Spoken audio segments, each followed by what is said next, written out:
Hello everyone and welcome back to my channel. I hope you're all well. So I'm very excited to review this movie with you, which is Thor: The Dark World, and it's Thor's second solo outing movie, obviously after his first solo movie and the Avengers Ensemble movie that was out before this one as well. It does suffer from the classic superhero film issue in that it doesn't have a menacing enough villain. Obviously the third Thor movie did fix this, but as far as this one goes, it does have that and a few other issues, but overall, it's a really fun movie. They develop the characters a lot more that they've already established, and this whole world of Asgard and Thor and all of his friends and the different characters. So, it is a fun movie overall. It does have one or two issues, but I personally really enjoyed watching Thor: The Dark World. So the movie starts eons ago with a character called Thor, who is Odin's father and Thor's and Loki's grandfather, and he's battling a dark elf called Malekith, who is trying to unleash this very powerful force called the Ether onto the 9 realms and destroying them and kind of taking his place as the king. And Thor is stopping Malekith and is under the impression that he's defeated Malekith and all of his army.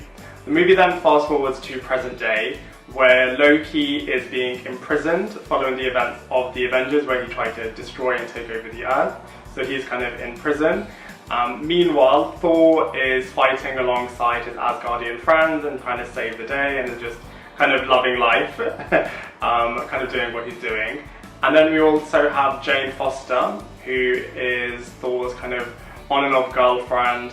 And she's trying to move on from Thor and is trying to date other people, but her work kind of takes over, and her apprentice and her apprentice's apprentice are finding themselves in an abandoned warehouse, and they see that over there the laws of physics don't apply. So they stumble across this abandoned warehouse. There's loads of other kids there that have also found this abandoned warehouse, and they kind of climb to the top, and when they drop things, they just seem to disappear into some kind of other realm, so they're just kind of exploring this phenomenon.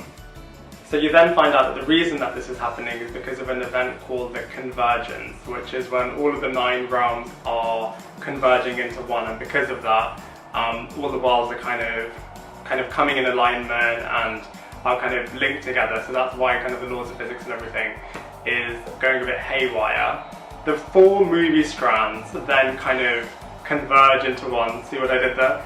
So you have Thor's story, Loki's story, Jane Foster's story, and Malekith. All of their stories kind of converge into one, and it's kind of the classic superhero good versus evil storyline from there onwards. So the characters and actors in this movie are excellent. You can really tell that Chris Hemsworth is loving playing Thor. He's a lot less serious than he is in the first Thor movie and in the Avengers movie. And you can tell that he's really enjoying kind of the material, and that's conveying really well in his portrayal of Thor. Tom Hiddleston, as everyone says, is a fantastic casting in Loki. The Thor and Loki scenes in this film, really make the movie. They bounce off each other really, really well, and it's really great to know actually that Loki's going to be getting his own TV series very soon. Natalie Portman similarly does a really, really good job in terms of portraying Jane Foster, kind of like the scientist love interest of Thor. She does a really, really good job. It's a real shame that we don't see the Jane Foster character after this film. Hopefully we'll see her again soon, because she's portrayed really, really well and she's a really, really good character, but who knows what's happening with the future of the MCU. Similarly, Anthony Hopkins does a fantastic job as Odin.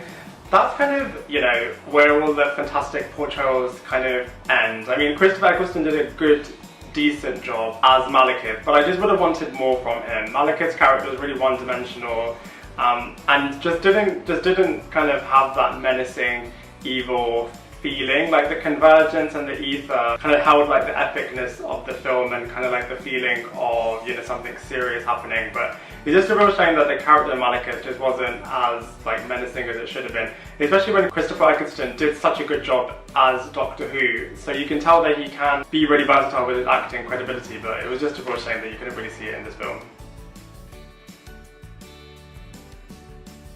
The visuals in this film are just spectacular, Asgard, the special effects, the fight scenes, the camera angles, kind of everything is just like a visual spectacular.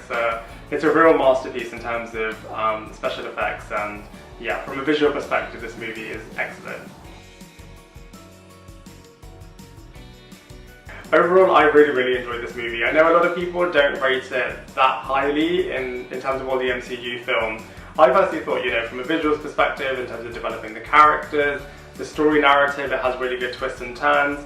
So personally, I really enjoyed it. I can understand why people wanted more from like the villain and kind of like the storyline, but you know, from my perspective, it was a really good film. I really enjoyed it, and I'm going to give it a 7 out of 10.